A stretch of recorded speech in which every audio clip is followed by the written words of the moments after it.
Welcome to US Rugby Happy Hour Live. Interviews with the biggest names in American rugby. The New England Free Jacks, Major League Rugby champions.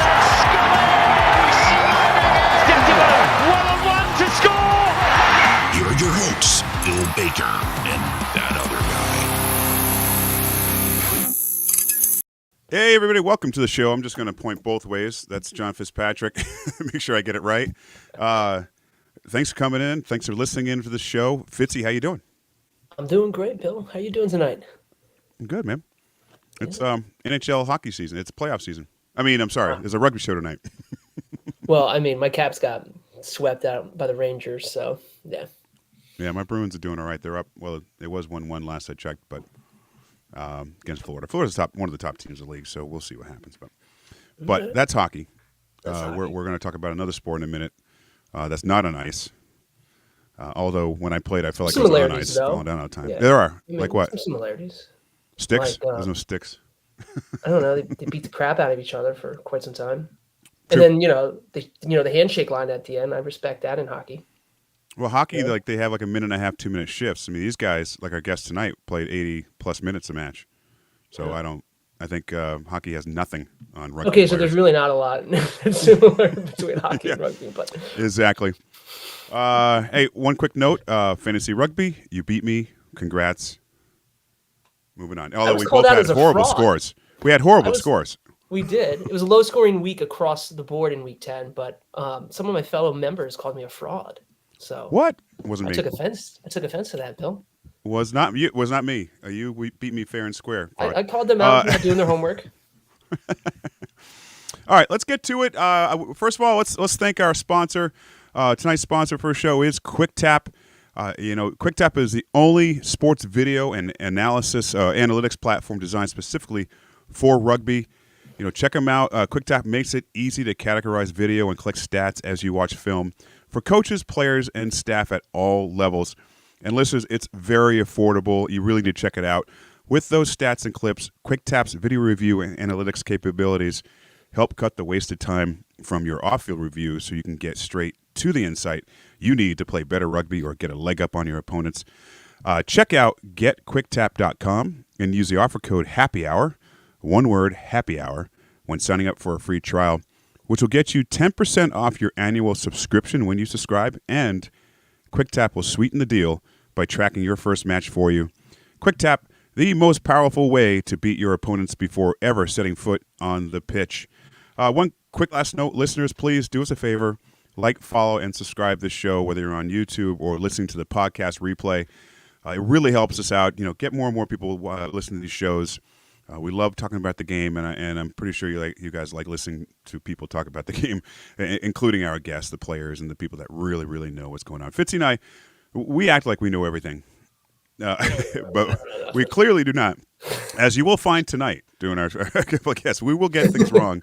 Luckily, I think I got the pronunciations of our guest names down, so we'll go for that. Anyway, follow us on social media at Eagles Overseas, at Rugby Morning, and also visit eaglesoverseas.com and rugbymorning.com for more information. And with that, on to our first guest, making his second appearance on the show. Time out. We need a ring announcer to start doing our introductions. Yeah. All right. Keep a little scorecard of how many appearances each person has made. I think a 5 should be like a green jacket or something like that. No, wait, that's Kate a different Zachary's sport. up there. She's up there, I think. Kate's up there. Yep. Yeah. A few others, at least 4 or 5. But this one, our first guest, is his second appearance in the show. And a lot of these people were on first when it was just audio. You didn't see our beautiful faces. It was just sound. So second appearance, second MLR season. So deuces are obviously wild with this guy. Let's all welcome Old Glory DC's forward, Collin Grosse. Hey, Collin. Hey, how you doing? Thanks for bringing me back on the show. I'm glad we didn't lose you after we just talked a minute ago. So technology is kind of difficult. Yeah, so how you doing, Collin? Doing well. Kind of coming off of a little injury, but healing well, and I'll be back pretty soon. We have a bye week coming up, so I'll definitely be able to heal up for the bye week and then be back for the Seattle game. Well, we want to touch on that injury here in a few minutes, but first of all, some personal news we caught on social media. Did you recently get engaged? Yes, yeah, I got engaged last July, and the wedding is coming up at the end of the summer. So yeah, it's very exciting. Recently, last July. Wow. Yeah. Any special plans? Like, where's the wedding going to happen? So the wedding's going to happen back in Washington State, Spokane, where both of our families from, and a lot of our friends too. So it's going to be a lot of traveling for the wedding, which is it's part of the gig. Yeah, of course. All right, so let's get back to what you just mentioned ago. Yeah. You only were able to play 35 minutes in the Week 9 match because you came out a bit hobbled. Yeah. And you were logging some serious minutes for a bit there, including like 90 minutes against Utah, which I'm exhausted watching you guys play 80 minutes. I can't imagine you out there for 90. Yeah. So what can you tell us about your injury and how soon we might see you back? So when I during the 35th minute, I got hit in the head and also right on the AC joint right at the same time. It was a double tackle. So I got pulled off initially for the HIA, and I failed the HIA assessment. So then they said I couldn't go back on the field. And then my AC joint got smashed pretty hard. And that's the thing that's been holding me back recently is just the AC joint. It's getting better every day. And I'm definitely on track to be back in a couple weeks. So yeah. Good. With the AC joint, is that just like a pain tolerance thing, right? Like you have to rest it. Yeah, it's so especially as a forward where I'm lifting people in the lineouts or going up to catch the ball, raising my hands above my head has been kind of an issue just because the AC joint so much. When you use your shoulders, the AC joint is in every single movement. So you don't realize how much you use your shoulders until you hurt your shoulders and you feel it during every movement. Yeah. Hey, let's talk about Week 10. 13-10 win against the Miami Sharks. Absolutely. First win at the new venue. How did it feel for the team to kind of get that first dub at the new home venue? It was awesome, and it was also it was a pretty eventful night. Jamo was back. Jamo got his 50th cap. We won. And I think we're similar to last season where we kind of struggled early on the season, but towards the middle and the end of the season we got our stride. I think we're poised to do a similar thing this season where we're figuring out our game and we're going to go to the second half of the season is where our best rugby is going to be played. And I think that's the start. Beating Miami in a really close game, big defensive battle. I think that's the start of good things to come for us. Can you believe it took to Week 10 to get the first home win, right? Because you guys had 2 draws at home. That must have been. Draws, ties. Like, what is absolutely?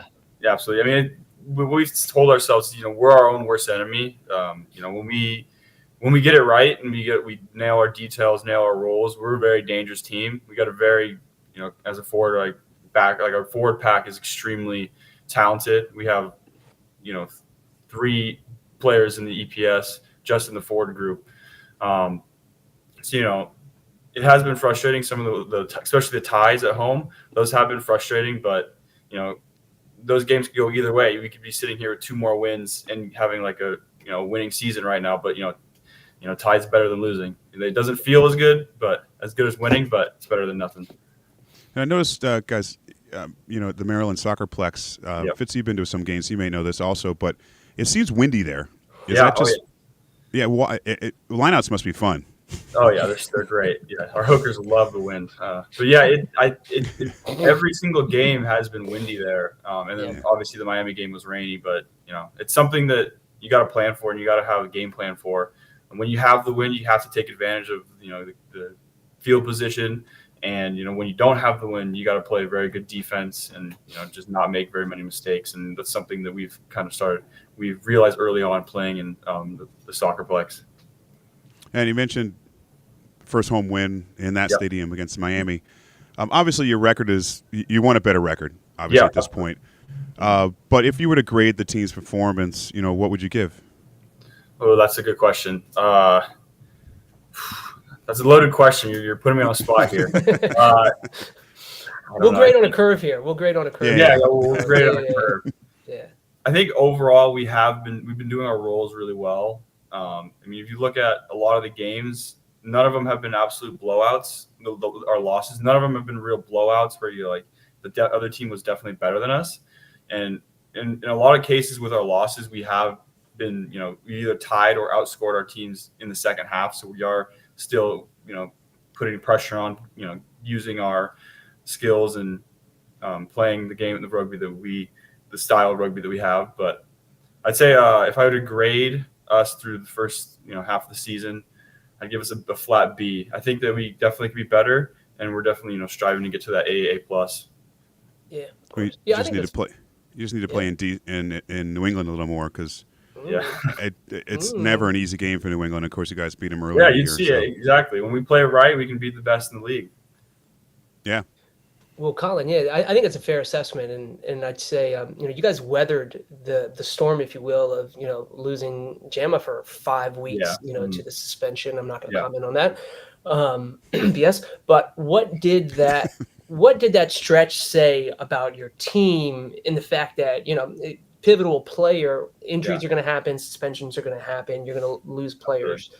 But for that stretch where you've lost your captain, what did it say about your team that you guys were able to kind of get through that hump? I mean, it is tough. Just putting aside that John was a phenomenal player, he's also our captain and leader. Not having him on the field, that's just a huge blow, just from a leadership perspective. But I think we had other players step up into leadership roles really well, take control, take over the game plan. A really experienced player like Rob Harley took over the captain job in Jama's absence, and his experience alone speaks for itself. And I think he did a phenomenal job of going with our game plan and making sure that everyone was doing their roles in practice and captain's runs and such. And then Jace also took some of the captain's role too. I think it shows that we have a lot of players that can step up into the leadership role and do a great job.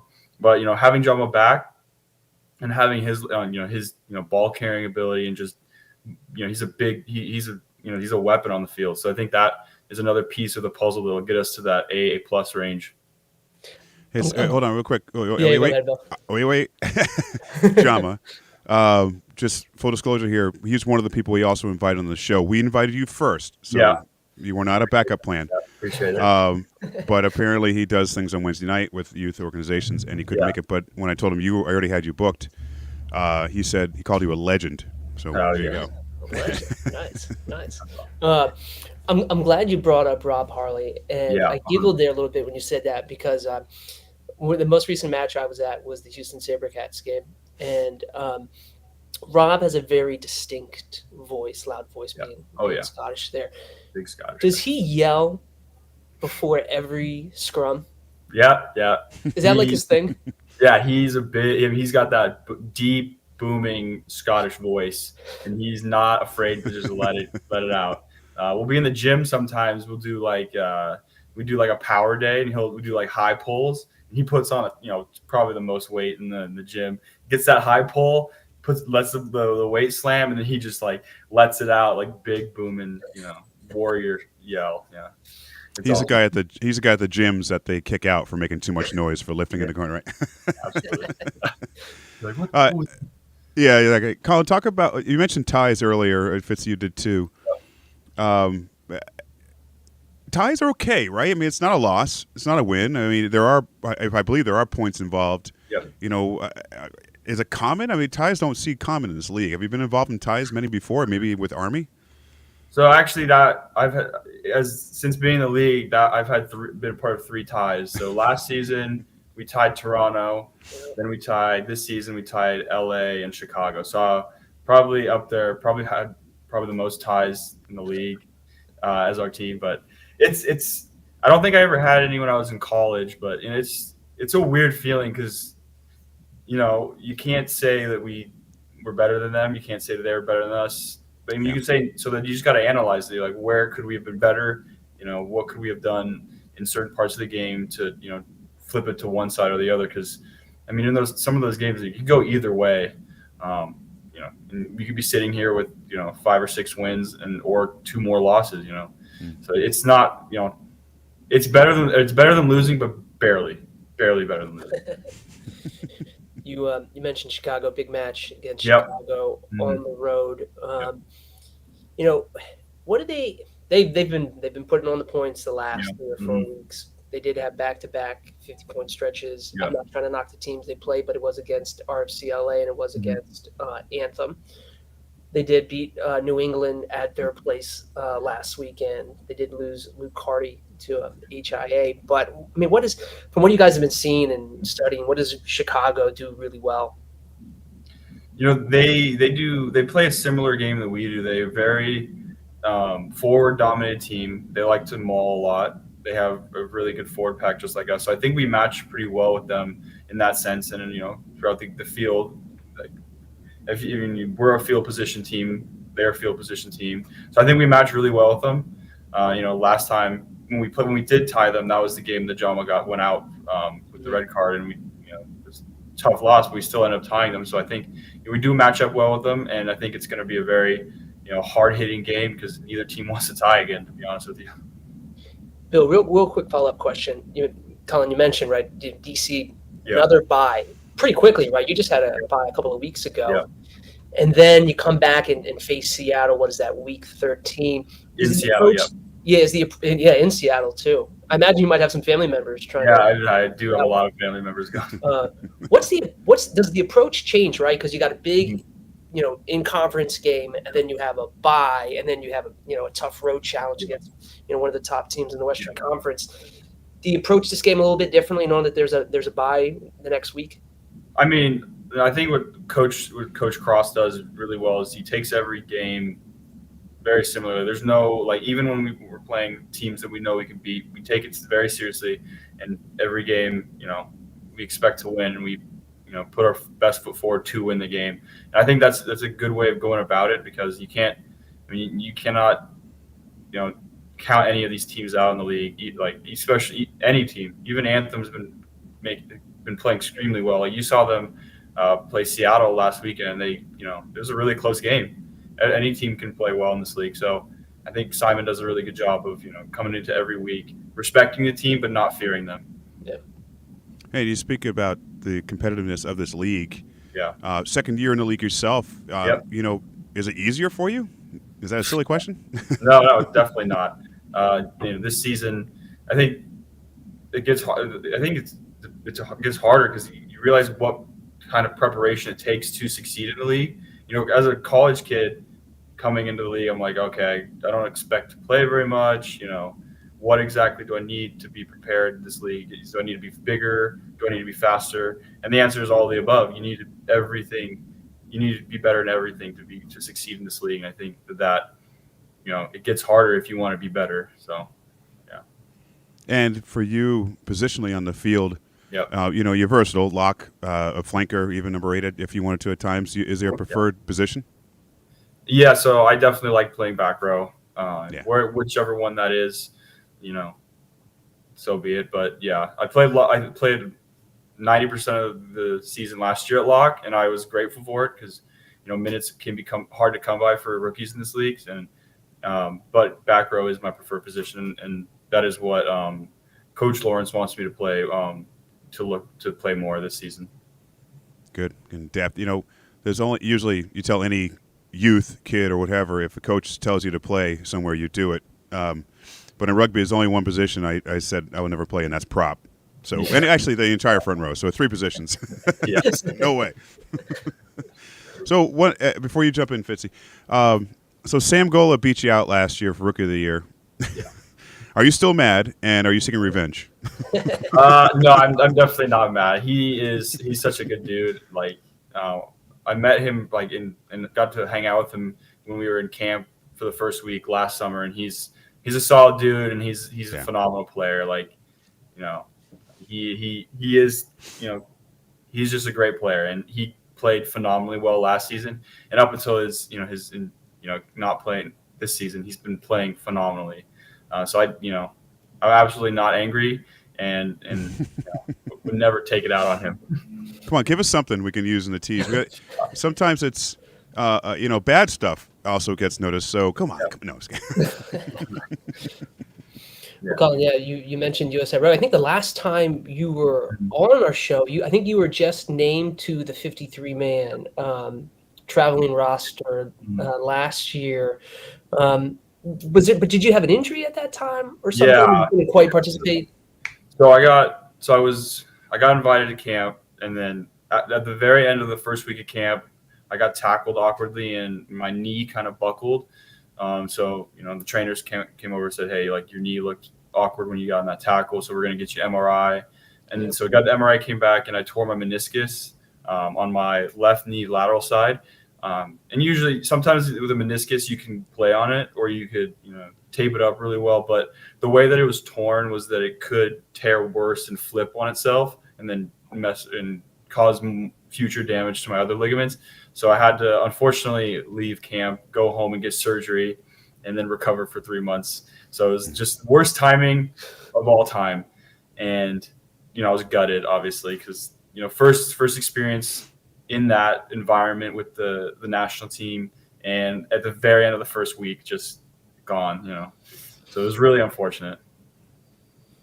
But hey, good news. Named to the extended traveling roster for the men's Eagles for the 2 tests in July. Chicago, Romania, right, and then here in DC at Audi Field, Scotland. Very exciting, yeah. Very exciting. It's gonna be a fun 2 weeks there. Obviously, you've been in the mix before, but I mean, how does it feel to get that recognition again, or to be invited again? I mean, it's an absolute honor to be included in the extended player squad. The level of players in that group is very high, and I'm extremely honored to be in it.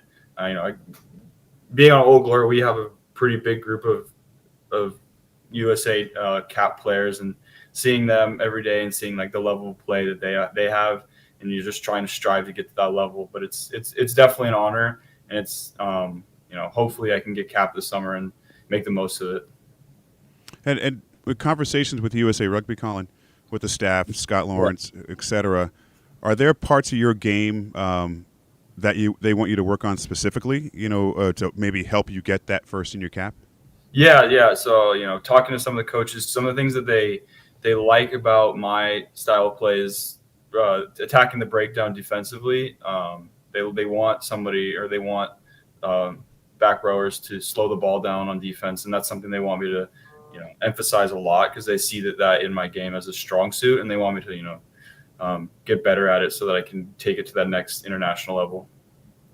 Now you got to, I don't even know how to say it. I mean, years ago, sorry Fitz, I haven't talked about my playing days in a while. Years ago, I played for a South side that played against a Welsh development side, and let's just say it didn't go well. But the game was fast. It was harder hitting than ever. But then to be able to go on the same pitch against these guys, and I know a few of them end up getting their senior caps for Wales. Do you think about that at all? Do you maybe dreams at night? It's like what that would feel like for you to pull on the USA jersey, senior cap, maybe even in DC against Scotland. Yeah, I mean, that's the ultimate goal. As a American rugby player who went to West Point. At West Point, I was coached by 2 former Eagles, Coach Sumption and Coach Sherman, both former capped Eagles. You hear about it, and just it's amazing to even dream about being able to put the jersey on and play for the United States. Wow. Yeah. Well, Collin, if you haven't yet, you got to read the Martin Pengelly book, Brotherhood. Absolutely. Bill and I are actually named in the book in the acknowledgments section. Oh, I didn't see that. I'm ahead of Perry Baker. That's Yeah, I have that book out on my coffee table. It's phenomenal. Yeah, it's good. And some of we'll those sign it for you. Yeah. Well, speaking of, sorry. I'm glad you brought. Yeah, go. I'm sorry. You interrupted. I was just going to say some of the guys from that class were officers while we were at West Point. So we heard a lot about that class, just the legend of that class and how special they were. I'm actually looking forward to getting to I want to visit the campus at some point. Yeah, absolutely. Spending more time down in that part of New York in the summers, and I need to get there. It's just never seen it in person. And speaking of Army rugby, I'm assuming you're still keeping up with the team. Absolutely, yeah, 100%. So you have 5 players named to the College Rugby Association American All-American side. Yep. Seniors like Lucas Patterson, Dom Tianga. Any thought about any of them possibly entering the draft? I don't think any of them are going to do the MLR route. I'm not going to speak in fact, but I think Lucas wants to do. I think Lucas Pattinson wants to do more of the WCAP 7 stuff. So he'll be a commissioned officer and also do the 7 side of the rugby. But There's always the opportunity to play MLR after they get out. You saw that with Will Holder played while he was in, and also so they still want to play rugby, but I don't know if any of them are doing the route that me and my teammate Koi did. What's your commitment right now with the Army? So right now I'm in the individual ready reserve. So it's I'm not technically commissioned. I'm not active duty. And I do owe the Army 5 years of active duty service. But as long as I have a professional rugby career, and then I'm also meeting all the requirements that they have. So, I send the medical records and stuff like that. Then I don't have to serve my time until I'm done playing. But I will eventually have to serve my time. So when you retire at 52, I'll be the oldest second lieutenant of all time.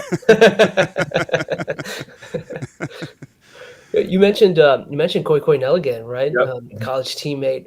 When you guys were playing, and obviously entering the MLR draft and going through that process, and obviously Koi got drafted by San Diego, but then there was the trade. Did you guys ever think you guys were going to be meeting back up on the field as teammates again? When we went through the whole draft process, there's no way we thought we'd be teammates again. But Koi being from DC, and then when I got drafted to DC, and then Koi got drafted to San Diego, I kind of had an idea that he would probably come back to DC because he's from the area. He's got family over in Annapolis, and he knows the area well. So I kind of had a feeling he'd be back in DC, but it's just awesome. And last season we were roommates. It was just like college. Oh God! Without the strict curfew. No, yeah. Well, college being the military academy. So yeah. Hey, Collin, our sponsor for the show is this company called QuickTap. They do rugby analytics. So let me ask you something about you and say DC, or maybe when you're in the Army. Yep. What kind of data or analytics do teams do? Maybe specifically with Old Glory. I think you all have the tracker, whatever in your back. Can you talk a little bit about that? Yeah. So during every practice and every game, we wear the GPS tracker in the back of our jerseys, and that tracks accelerations, contacts, total high speed meters ran, total distance ran, and that helps our trainers and coaches monitor a total load of the week, so that we're getting we're matching certain times of the game level of meters, but we're also not overdoing it or underdoing it. So if there's guys that need to do extra meters, our coach will have them, or our trainer will have them do extra meters, so they can get to that what we need to be ready for the game in the weekend. So it's not like a Fitbit or something like that where you have it on the lawnmower and it's shaking so you get your extra. Shake it around, put it on a rope. Yeah, exactly. I got my steps. I tell you, Coach. Yeah, exactly. What about film studies? Do you have pre-planned watching film each week? Yeah. So we every Monday, Tuesday, and Thursday we do different positional group. We do film with our positional group for about 45 minutes to an hour. We mainly look at our own film. Coach wants us to look at ourselves, look inward before we look outward. So we look at a lot of areas that are our areas of expertise, what we need to look at positionally. So we're in the middle five. I'm in the middle five positional group. So we look at tackles.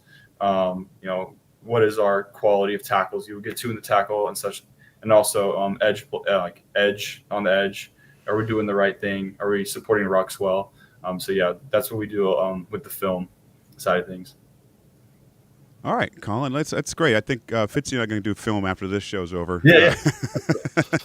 Our own film. Collin Grosse, thank you so much for joining us. Good luck with your recovery. Thank you. And I really do wish Old Glory good luck. I'd love to see them in the playoffs. Thank you. Appreciate it. All right, man. Have a great night. Yeah, thanks for having me on. You got it. Thank you. That's great. I love, I really am. And it's not even just because we're our sponsor, but I really do like analytics. I'm a geek when it comes to numbers. I even majored in computer math for half a semester. So, but half a semester, yeah. No, I didn't want to, spoil it. I didn't want to, overdo it. I just wanted to. But, teams can really get an edge by studying their opponents' tendencies and even their own to figure out, okay, what are we doing well? What are we not doing well? And can we identify it? Because if you can't identify it, then you can't fix it. And how are you going to get better?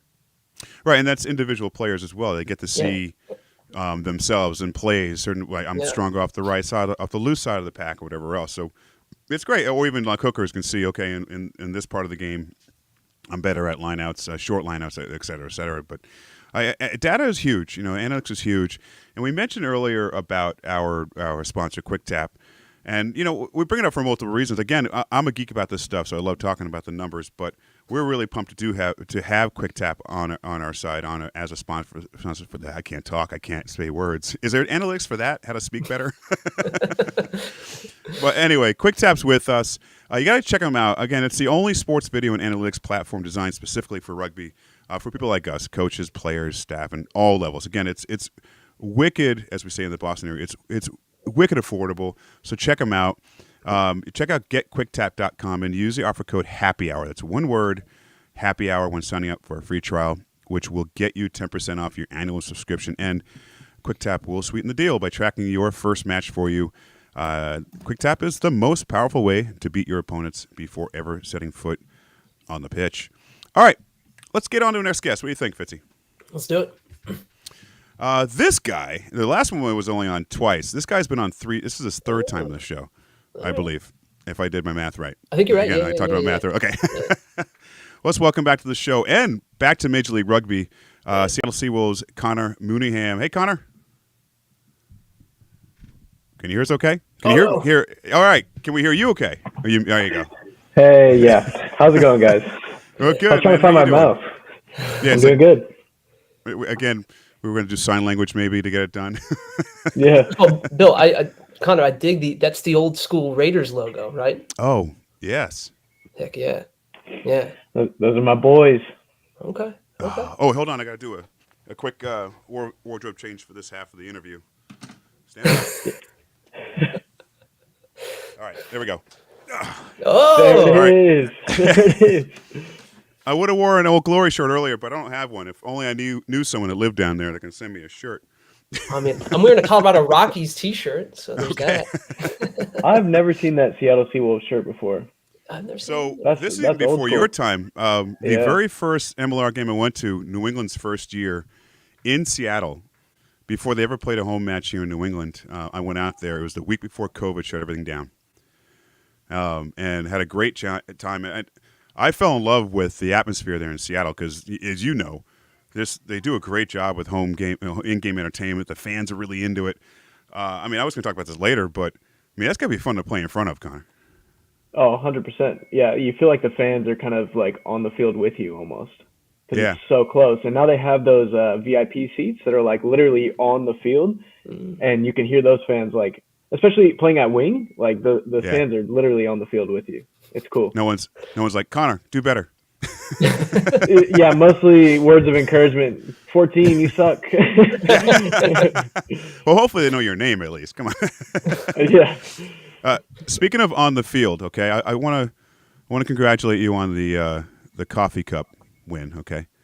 Or I thought it was a chowder cup. That makes no sense because unless you're doing like gooey duck chowder, it's not a thing. But I just want to say, if you really wanted a picture with me, all I had to do was ask because, to stage that photo to get a picture with me behind you is absurd. I mean, come on. All you got to do is ask. That's perfect. There it is. Yeah. And eventually you got up the guts to come say hello to me, but there you are. Look at this. You get compensated for your name, image, likeness there, Bill. Yeah, Bill, These sorry. are your NIL rights. Do you take Venmo? I don't know if you're good for it, man. So do better, 14. Anyway. New sponsor, Cash App. Yeah. So Yeah, Connor, sorry, I can't name drop. Yeah. So we need to give you a new nickname, or you need a new nickname. Maybe like the Comeback Kid. Does that work for you? That works. Whatever nickname comes from other people works for me. I feel like as a player and as a person, you can't really give yourself a nickname because then it just doesn't stick. But if it comes from somebody else, then I'm all for it. Yeah, it's illegal. You can't give your own nickname. Go ahead, Fitzy. Yeah, I guess, yeah. So kind of for those not familiar, talk a little bit about your injury and then kind of the recovery, or really just kind of like what happened. Catch us up to speed on, the last, 18 months for you? Yeah, so last year we were in the second to last game of the season against New England. I think it was the 79th minute, and I was running down the sideline, tried to cut back in, saw my kneecap dislocate, felt it go, and then got tackled a second afterwards. And as soon as I got tackled, then the rest of my knee went because my knee was still planted in the ground. So tore my ACL, both meniscus, a lot of tendons that were holding things together. But luckily, we have a really good medical staff out here. So that was 10 months ago now. 10 months ago was my surgery.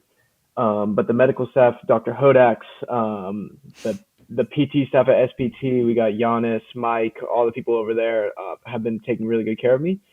And honestly, I felt like I could come back and play at about 8 months, and they were giving me a 10-month mark. And those guys were kind of holding me back a little bit. They're like, nah, maybe we should wait a little bit longer. And my game the game that I came back in was Dallas, came off the bench, and that was exactly 9 months from my surgery.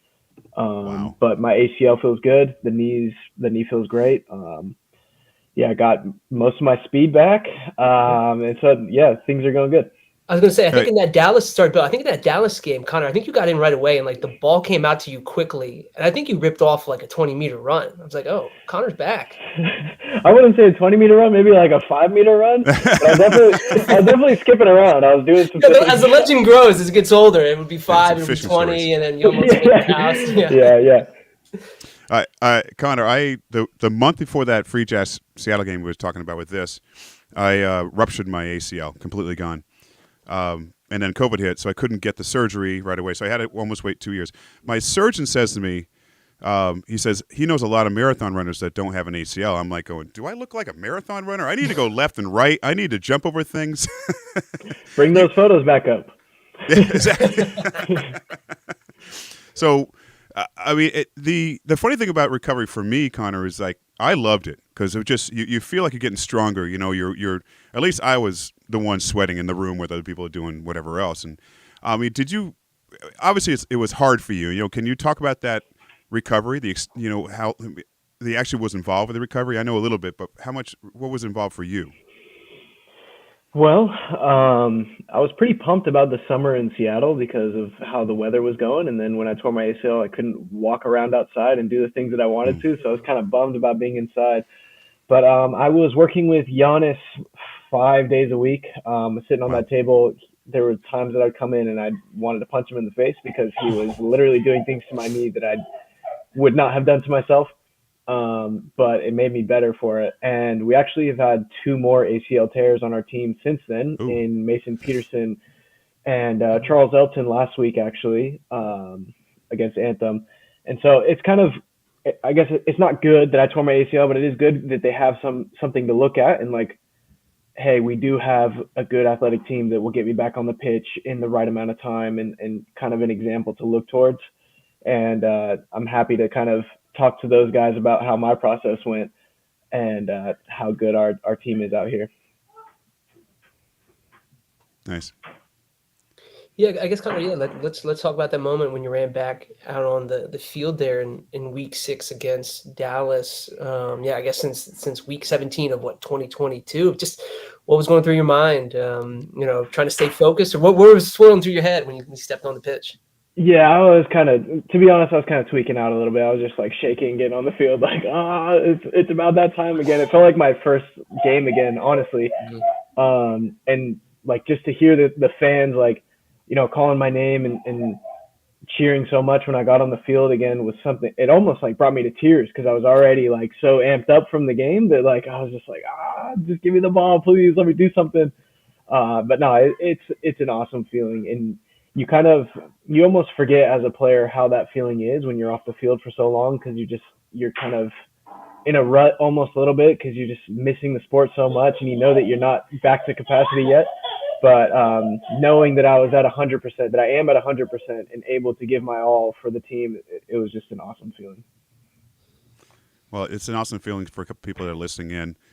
Just so you know, it's hard to read there, but yeah, I totally didn't know you were injured. Had to drop you on my fantasy team, but picked you back up. Let's go.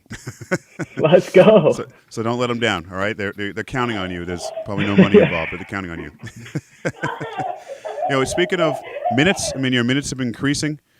80 minutes in the last week 8, week 10. Do you feel like you're getting your sea legs back? I mean, sea legs, I don't know. Is that a Seawolves thing? I don't know. But is it easier now? Or it has been the baby steps you said earlier, just getting out there is one thing. But now are you feeling like, okay, I'm 100%? Yeah. I mean, obviously, you sort of underestimate how sore you're going to be after those games. Yeah. And for me, the main thing was just kind of taking care of my knee after the game. I don't strap my knee for the game. And that's because I feel like it's more of a mental thing at this point, and it doesn't do much anyways. And so after the game, I kind of look at it a little bit and just see if it's swollen or anything. And honestly, it's been holding up great. So.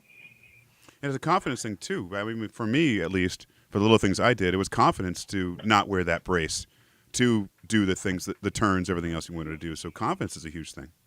Yeah, 100%. Yeah, I remember in preseason, I was just barely running in straight lines and starting to do those cuts and zigzags and by the time some of the newer guys were coming in either overseas or from other teams, I was kind of running at full speed again, and they didn't even know that I had torn my ACL, and so that was a good feeling. So nice. Collin, let's talk a little bit about the Seattle Seawolves. I mean, you guys are having a great season, 8-1. Right there with Houston atop the Western Conference. Big additions, right, in the offseason. I guess you're kind of the return of Mac Mason to MLR, right? Joe Taufete'e going from Houston now to Seattle. I mean, talk a little bit about the guys on the team. I mean, how they've been playing so far this year. Yeah, the boys have been playing well. It's nice to reconnect with Mac because we played together in Austin for those 2 years. So it's good to see him again and his wife, LJ. Yeah, Joe's also a huge addition to the team. He brings in a lot of knowledge from playing overseas for so many years.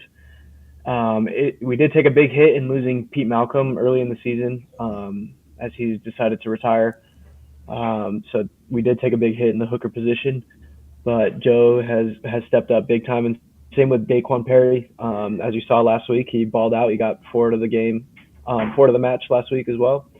I'm just trying to learn and soak up all the information from guys like Tavita Kurudrani and Tony Pulu, some new guys coming in. They just bring loads of experience, and they both played at levels that I haven't played at, especially Tavita playing with the Wallabies for so many years and kind of just being an absolute menace on the pitch. And Tony playing straight from Super Rugby to over here. So, yeah, it's been really cool to connect with these guys and just learn how humble they actually are and how willing they are to help us just grow in the sport. I want to talk about Mac Mason and Sam Windsor because I got to feel like for you guys, every time they're at the tee, it's got to feel automatic. I mean, when Mason's on, he's been doing great. And then Sam Windsor's been playing center a little bit, on duty. But, yeah, it seems like every time they line up a kick, it goes in. I mean, is it like automatic there up there in Seattle for those two? Yeah, I feel like you shouldn't take it for granted, but it is kind of like a weight off your shoulders in the game because as soon as they start putting their hands up like this, going for points, it's like, all right, these boys they're locked in, they're dialed in. In the tent after the Free Jacks Seattle match, I was just hanging out there for a little bit, listening to the players talk, and this guy comes up to me. He says, "Hey, Bill," one of your teammates. I'm looking at him like, as we start talking, and clicked. It was Sam without the mustache he used to have. I didn't recognize him at first, and I felt like a heel for a second there, and then it quickly hit me. It's like, you got to get the stash back, man. Like your stash, you got to get it back. Anything? Yeah, certain players have certain trademarks. I feel like Sam should bring the mustache back, but that's I feel like he's on a new team, so he's trying out a different style. He's got a beard right now. He's looking good. He's looking young, looking fit. So yeah. Anything you mentioned, Joe? I know it may not be your place to say, but anything you share about him? I think he came out of the match last week. Is he doing okay? Yeah, he's doing okay. Without sharing too much information, he's in a little boot right now, but he should be back ASAP. Nice. And let's see, playing in NOLA this weekend.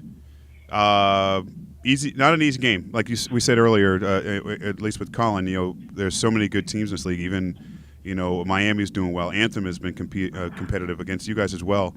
How are you preparing for NOLA? Yeah, we know that NOLA is a good side. We know that they can attack from anywhere, and they're a team that attacks on both sides of the ruck. They always have two sides, two attacking platforms.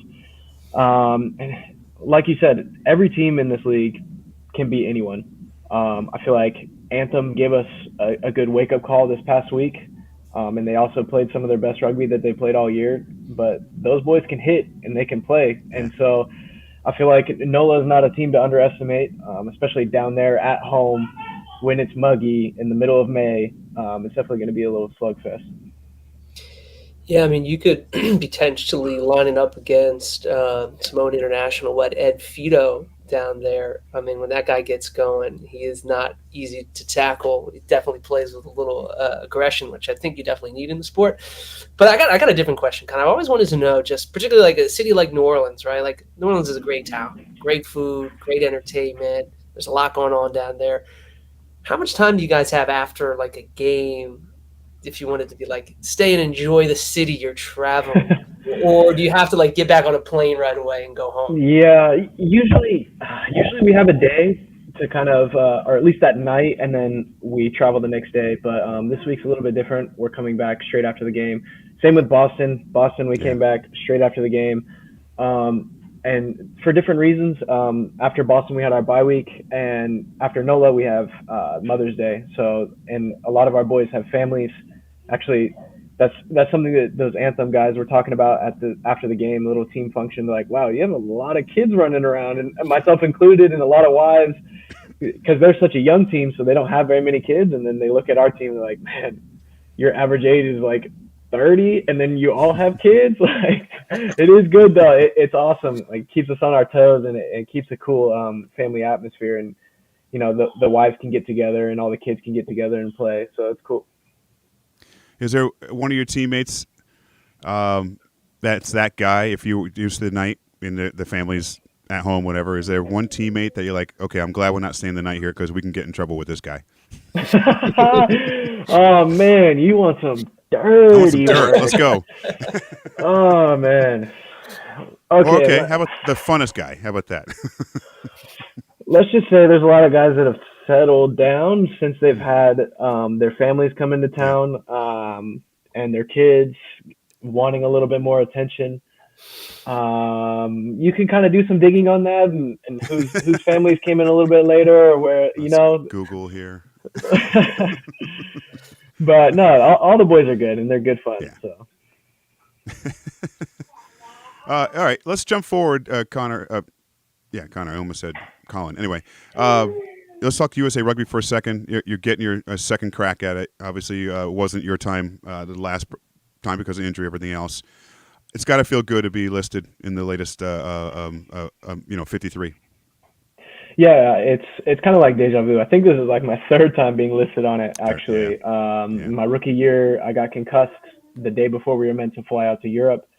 And then they're like, nah, stay back because like a 12-hour flight is not going to be good for your head. And then this last year, obviously my ACL. And so this year, like, it's funny, like that list comes out and it's all these guys that have debuted and played, and then it shows my name and it's yet to debut. And it's like, man, this has been a goal on my list literally for years. I've just been itching to get a shot at it. So, no, it's been cool to connect with some of those guys and some of the new staff members. You know, I had a call with Alama on Sunday, and we kind of got to catch up, and he talked about how he wants the backs to play and how he wants the backs to attack this year. And it really fits in with the American style, I feel like. Just kind of play spread open. Like, we have athletes, you know, we just need to play to our advantage or play to our strengths, because other parts of the world are going to try to kick or play a different type of rugby, like a fancy type of rugby. But I feel like USA, like we're gritty, and we're athletes that just want to run and kind of put our own flavor on things. And so when he was talking to me about that, it got me pretty juiced. And you mentioned Alama. Could I go? Bill, earlier. Go, yeah. I had a chance to meet him and talk to him the opening weekend when the Free Jacks down in Charlotte. He's a presence. He's a big dude. His hands are huge. You know, I thought Jama had big hands wherever else out there, but or name will come to me eventually. But He's a big dude and a nice guy too, and he's got a lot of great history playing the game. I believe he scored the first professional try ever, if I saw that correctly, like in professional rugby, or at least that's what I went with when I interviewed him. But, but talk about the history that he has. Yeah, talk about the history that he brings to the game and the respect that guys like you give to him. Yeah, no, it's awesome that that Scott has assembled this team that has so much experience. I think that we need it as as a program, and I can't speak too much about it because I wasn't on the squad for any of those years, right? Because I'm yet to debut, so I can't speak on most of what's happened in the past. But what I can say is that I'm hopeful for the future, and guys like Alama definitely gives us that hope. Yeah, I think what I've been most intrigued by, since Scott really has taken over the official duties of general manager and head coach and stuff, is that a real healthy mix, right? Of course, veterans coming back for the new cycle, but then also like, hey, let's get some fresh blood out there in terms of guys who have yet to debut. Are you encouraged by like, hey, the mindset here of, hey, if you want to step up and can show it, we'll put you out there because we want to see what you have. Again, we being the USA Rugby coaching staff. I guess I'm trying to get to my question here, but are you encouraged by like how there seems to be a approach to trying to get newer names out there to see what they can do on the international stage? Yeah, there's an understanding that we're working towards that World Cup here in the U.S. And I think a lot of the boys are bought into that as well. At least I am, and reading what Scott had to say on that subject was encouraging because it shows that he has an understanding of what the future looks like, what our goals are. And I feel like USA Rugby kind of lacked a little bit of that structure in the past. It was sort of like nearsighted in how we approached our goals. And I think that this new approach will definitely benefit us. And the other thing Scott talks a lot about or has emphasized is playing time for the players he's selecting. If you're sitting on the bench or obviously injured, you may not get your chance. And some may, depending on who the player is. Is that something that creeps into your mind? Or I guess I can just talk to you about that. You can't obviously read other people's minds. But is that something in the back of your mind as you're sitting there trying to recover? It's like, listen, I really, really want to play for USA here. I need to get back on the pitch. Maybe try to force you a little bit sooner to get back out? Yeah, but you also have to listen to your bodies as well. And Rossi, the performance coach, strength and conditioning for USA, he knows that as well. And he's talked to us, and our communications with them are on a weekly basis. Every Monday we check in, and Rossi checks in with us. And if something's not right and you write it down in the notes, he'll check in with you and say, hey, what's going on? So they're real good about that.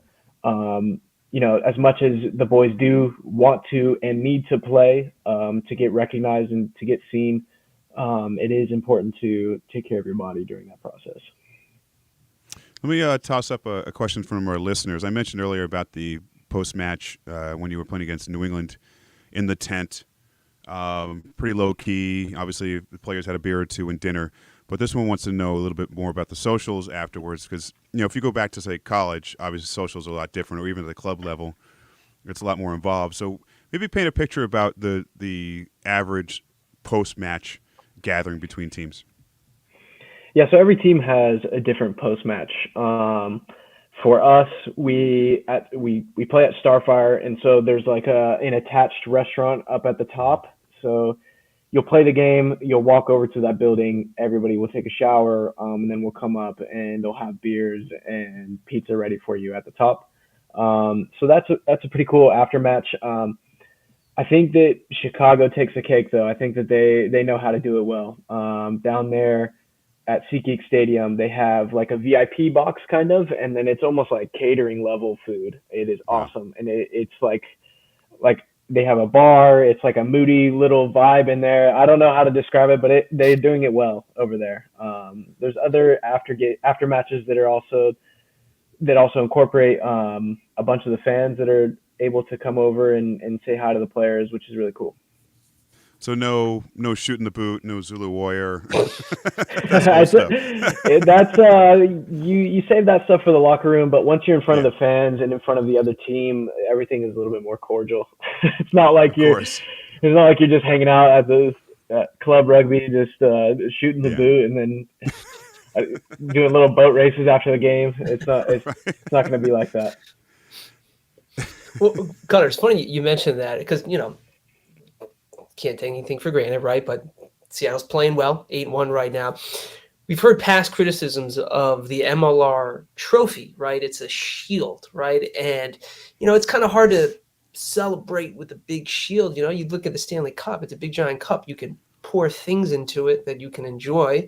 I think Alex Ovechkin of the Capitals a few years ago most famously enjoyed that in a fountain in Washington, D.C. Oh, yeah. But, obviously winning the shield would be amazing. My question I'm getting to is, knowing the season is going as well as it's going, that's got to be the goal, right? At 8-1 right now, prime position to really make noise and have a real stretch run and get back there. Is that the expectation from the guys in the locker room that get back to the shield?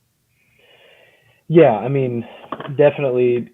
It's definitely the goal. Every season it's going to be the goal. You see that in the difference between different teams. Some teams put out what their goals are going to be during the season, and some teams only want to make it to the postseason, but it's always a goal of the Seawolves to make it to the final and to win the final, and to lift the shield. Obviously, we don't talk about it too much around here because we still are in the middle-ish part of the season, and so don't want to get ahead of ourselves or anything like that, or talk about superstitions or whatever you believe in. But the boys, we kind of, as much as I talked about the USA Rugby thinking super far ahead, we think about things week to week. We go, what's our task this week? To go down to NOLA and to win that game, and so on and so forth. Will you just take everything week by week? So, Connor, one more question for you, unless Fitzy wants to ask you what kind of coffee you like. You mentioned family life earlier, kids and all this stuff. You're a young father. How has it been managing the demands of parenthood and employment? Yeah, so obviously take a little bit of caffeine before training, but I feel like I might take a little bit more after training just because I know that I'm going to be on daddy duty. And I come home right when my boy wakes up from his nap. So I'm right into it, but it's really fulfilling. It's the best feeling. It's awesome. I love coming home and having a little guy come up to me and say, "Daddy." It's the best. It makes me feel awesome, especially when we're at home and I get to look over and I see my wife and kid. It's a different feeling than, anyone else being there. Those are the people I can rely on and kind of hone in on at the end of the day. Some of my favorite photos have been Greg Peterson, who's with San Diego now. When he was playing for, say, Newcastle or even Glasgow, after the match, he's got his kid with him. Or even with USA in the last World Cup, his kid's with him. He's got the big headgear on. And he's just walking around the field, and all the other players are walking up, saying hello to the kid and stuff like that. And I love that, and I hope you can do that too. Post matches, has your son out there, and certain age, even have a throw around a mini ball or something. Oh yeah, he gets after it. As soon as the game's over, he's on the field and he takes off. He just runs. The man, you can't stop him. I feel like for a guy who didn't want to walk very much, he will not stop now. So that's what happens. Yeah, that's exactly what happened. That's what you get for teaching him how to walk. That was my mistake with my kids. Hey, Connor, thanks so much for coming on again. It's been great having you back on. I think we decided earlier if you make your 5th appearance, you get a deflated Gilbert ball. So we'll get you back on 2 more times. Good luck with you. Good luck with the team. I do look forward to seeing you guys hopefully in the finals, hopefully against my Free Jacks or DC. Awesome, guys. Thanks for having me on. 3rd time's a charm. That's right. Exactly. Cheers, buddy. We'll talk again soon. Guys. See ya. Always good having those guys on. Really, funny thing is I didn't even plan it this way to have 2 guys who haven't capped yet. There's just 2 guys I enjoyed seeing and having on before. They're just good to talk to. And absolutely. Both young guys. It'd be great to have them out there.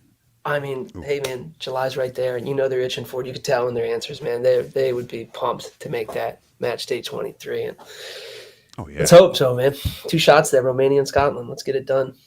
Yeah, and I'm trying my best to get. I can't go to the DC game, but I'm trying my best to get to that game in Chicago, even if it's just a day trip. Fly out to Chicago on that Friday. Yeah. Go to the match just like I did for the MLR final. Stand. There's a hotel right next to the stadium. Hopefully, it's not sold out. Get that, and then get to the match. Bill, you got to come down in DC in July, man. I'm trying to loosely organize some type of drink up or something. You're in my hometown, baby. I'll take the train down. Sleep on the train. Have a beer or two with you. Get back on the train. Go back. I'll be in Maine that weekend, unfortunately. Well, not unfortunately. It's a good trip. Yeah, of course. All good. Guys, whoever's still listening, thank you again so much for tuning in. Again, please follow, and subscribe this show. Check us out on Eagles Overseas, at Eagles Overseas, and at Rugby Morning Online on social media. And also, thanks again to our sponsor, QuickTap. Without them, this wouldn't be possible. Check them out at getquicktap.com and use the offer code Happy Hour. That's one word, Happy Hour, when signing up for a free trial, which will get you 10% off your annual subscription, and QuickTap will track your first game for you. QuickTap is the most powerful way to beat your opponents before ever setting foot on the pitch. Again, that is getquicktap.com and use the offer code Happy Hour. Yeah, what do you got there? Oh, Bill, I didn't think you were going to. I thought the graphic was going to snap. Well, every time you put the graphic up, I take a swig. Cheers. Drinking a Yuengling lager. So they get a nice little plug there. Yeah. New sponsor, Yuengling Lager. All right, buddy. Good to see you. We'll try it again next week. All right, Bill. See you later.